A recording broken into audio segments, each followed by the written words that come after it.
Kain na po tayo. Ayan po ang ating almusalin, no? May nilagang itlog.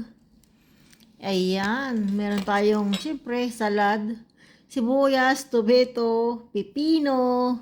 Tapos meron tayong inoban na tinapay. Bread. Oh, grabe. Nakakagutom. Tapos meron tayong pretong talong. Tapos meron tayong avocado with egg, sibuyas.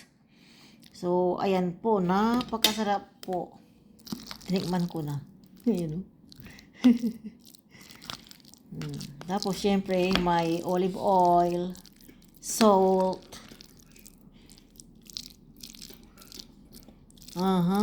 Ayan, with tuna. Ayan, with tuna.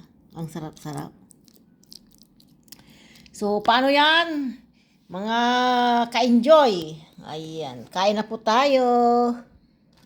Kain na po tayo. Ang sarap-sarap. Tingnan natin. Sarap. Tapos, lagyan natin ng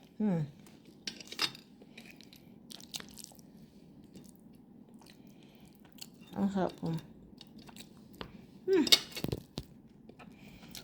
Kain na.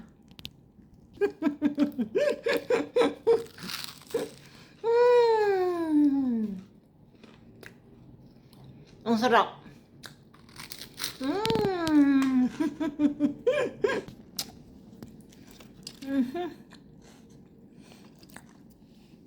Sarap. Nakakagutom. Tamang-tama ito pagkatapos ng trabaho. Kainan na agad, no? So, paano yan mga kakaaro? Ka-enjoy. Amigas, amigos. Salamat po sa inyong mga suporta. Bye-bye na. God bless us all.